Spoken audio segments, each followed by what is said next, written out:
Hello बच्चों, welcome to our channel समिधा संस्कृतम। आज मैं आपके लिए रुचिरा प्रथमो भाग्य जो कि कक्षा छठी की संस्कृत की पाठ्य पुस्तक है, उसका तीसरा पाठ शब्द परिचय है, भाग 3 लेकर आई हूँ। इससे पहले की 2 वीडियोस में हम अपना पाठ प्रथम और द्वितीय पूर्ण कर चुके हैं। पाठ शुरू करने से पहले मैं आपको ये चीज़ क्लियर कर दूं कि प्रस्तुत पाठ नपुंसक लिंग शब्दों पर आधारित है। इससे पहले के पाठ आपके प्रथम पाठ पुल्लिंग शब्दों पर आधारित था और द्वितीय पाठ आपका स्त्रीलिंग शब्दों पर आधारित था।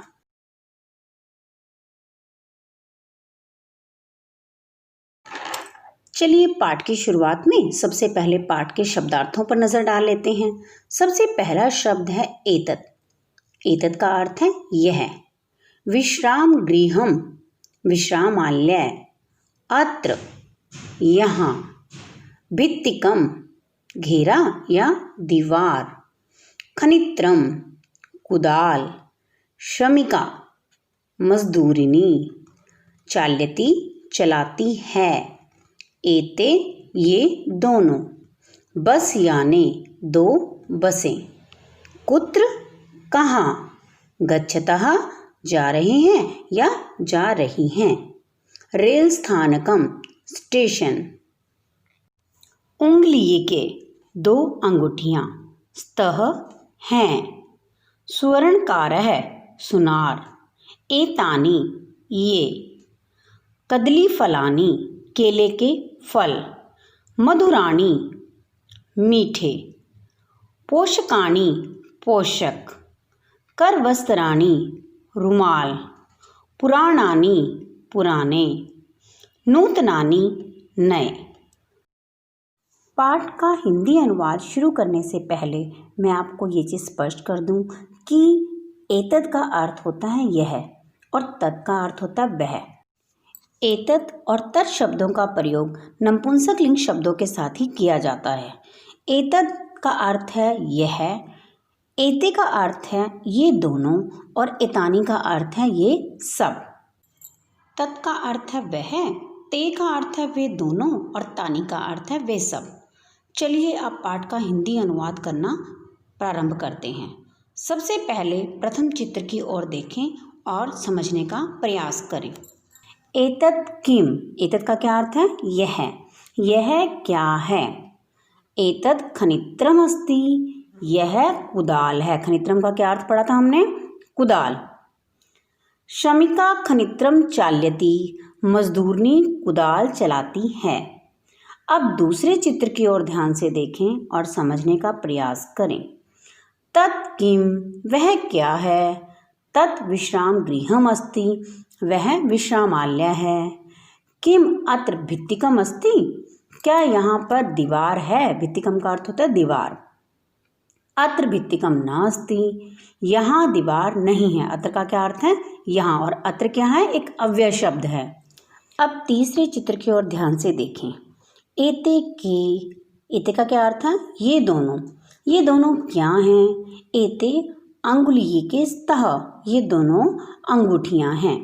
स्वर्णकारः अंगुलीये के रच्यति, सुनार दोनों अंगूठियों को बनाता है। ते के, वे दोनों क्या हैं।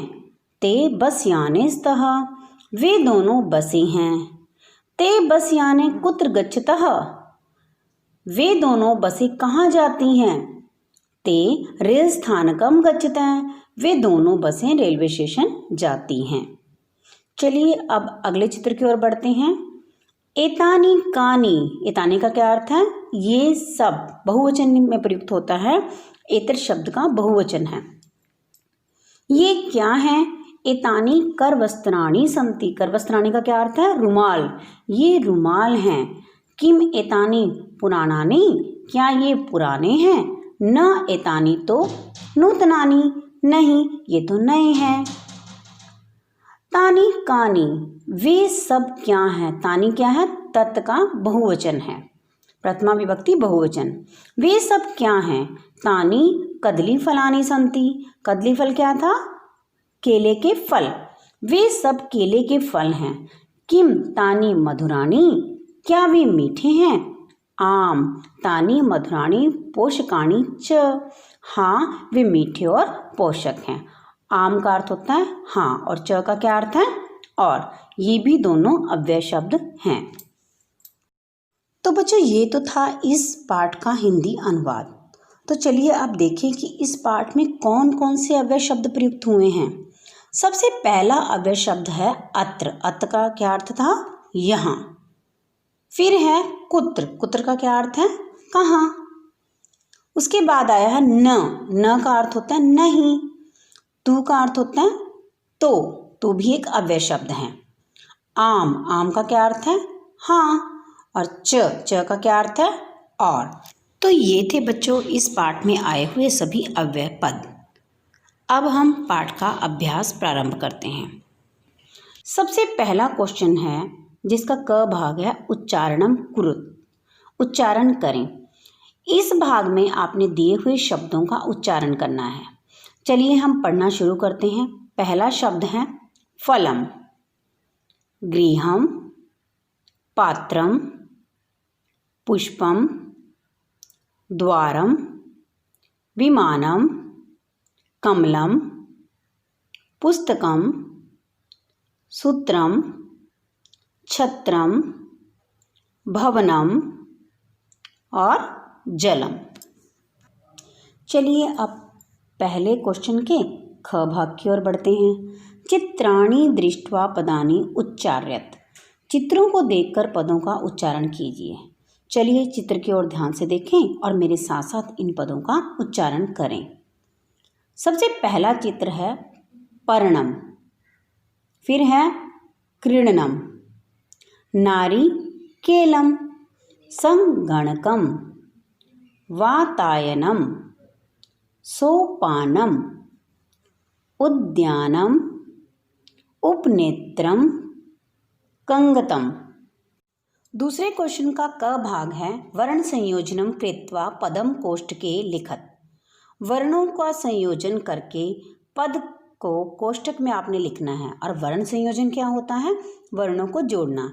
यानी कि इस क्वेश्चन में आपको स्वर और व्यंजन अलग अलग करके दिए गए हैं और आपको जोड़कर कौन सा पद बनेगा उससे उसे आपको कोष्ठक में लिखना है। एग्जाम्पल दिया गया है आपको प अ र ण अ म क्या बना प्रणम। इसी प्रकार से दूसरा पार्ट है इसका ख अ न ई त र अ म क्या बनेगा इसे मिलाकर खनित्रम। प उ र आ ण आ न ई पुराणानि। प ओ श अ क आ ण ई पोषकाणि। नेक्स्ट है क अ ड क अ त अ म कंकतम। चलिए अब अभ्यास के दूसरे प्रश्न के ख भाग की ओर आगे बढ़ते हैं। ख भाग कुछ इस प्रकार से है अधोलिखितानां पदानां वर्ण विच्छेदम कुरुत। इस प्रश्न में हमें करना क्या है हमें पद दिए गए हैं और हमें उनके वर्णों को अलग अलग करके लिखना है। यानी कि स्वर और व्यंजनों को अलग अलग करके लिखना है। स्वर और व्यंजनों को अलग अलग करके लिखने की प्रक्रिया को ही वर्ण विच्छेद कहा जाता है। सबसे पहला पद है व्यंजनम। व य अ ज अ न अ और म। अगला पद है पुस्तकम। पुस्तकम में कौन कौन से वर्ण हैं प उ स त अ क अ और म। इसके बाद है भित्तिकम। भित्तिकम का वर्ण विच्छेद देखिए भ ई त त ई क अ और म। नूतनानि न उ त अ न आ न ई नूतनानि। वातायनं व आ त आ य अ न अ और म। अंतिम है उपनेत्रम। उ प अ न ए त र अ और म। उपनेत्रम। थर्ड क्वेश्चन है चित्राणि दृष्ट्वा संस्कृत पदानि लिखत। चित्रों को देखकर संस्कृत के पद लिखें। सबसे पहला चित्र किस चीज़ का? आम का। और आम को संस्कृत में क्या कहते हैं? आम्रम। दूसरा चित्र है पत्ते का, और पत्ते को संस्कृत में क्या कहते हैं? पर्णम। तीसरा चित्र किस चीज़ का है? पंखे का, और पंखे को संस्कृत में क्या कहते हैं? व्यजनम। अगले चित्र की ओर ध्यान से देखें। अगले चित्र में क्या है? रुमाल है, और रुमाल भी बहुत सारे हैं, और रुमाल को संस्कृत में कहते हैं करवस्त्र, और बहुवचन है तो इसलिए क्या कहेंगे? करवस्त्राणि। अगला चित्र है धागे का, और धागे को संस्कृत में क्या कहते हैं? सूत्रम। अगला चित्र है छाते का, और छाते को संस्कृत में क्या कहते हैं? छत्रम। चलिए अब आगे बढ़ते हैं। फोर्थ क्वेश्चन है चित्रम दृष्ट्वा उत्तरम लिखत। चित्रों को देखकर उत्तर लिखें। सबसे पहला चित्र देखिए क्या है? किम पतति, क्या गिरता है? फलम पतति, फल गिरता है।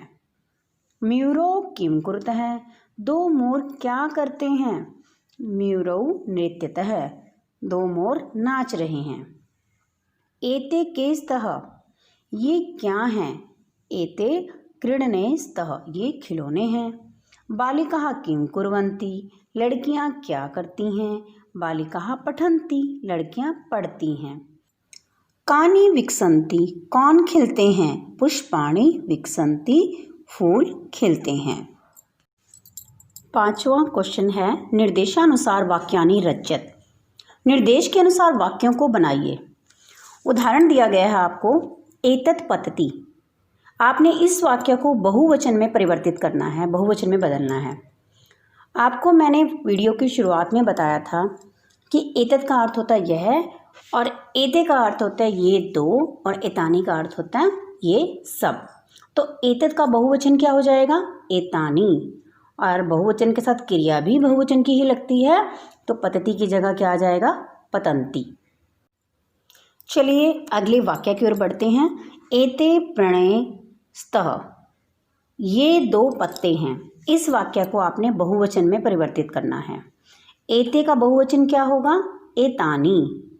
प्रणय का प्रणनानि, और स्तः का सन्ति।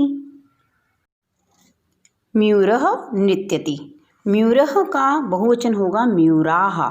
म्यूराः नृत्यति का होगा नृत्यन्ति।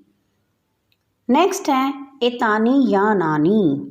इसको आपने द्विवचन में परिवर्तित करना है। एतानि का द्विवचन क्या होगा? एते, और यानानि का द्विवचन क्या होगा? याने। एते याने। छात्रे लिखतः, बहुवचन में परिवर्तित करना है आपने इस वाक्य को।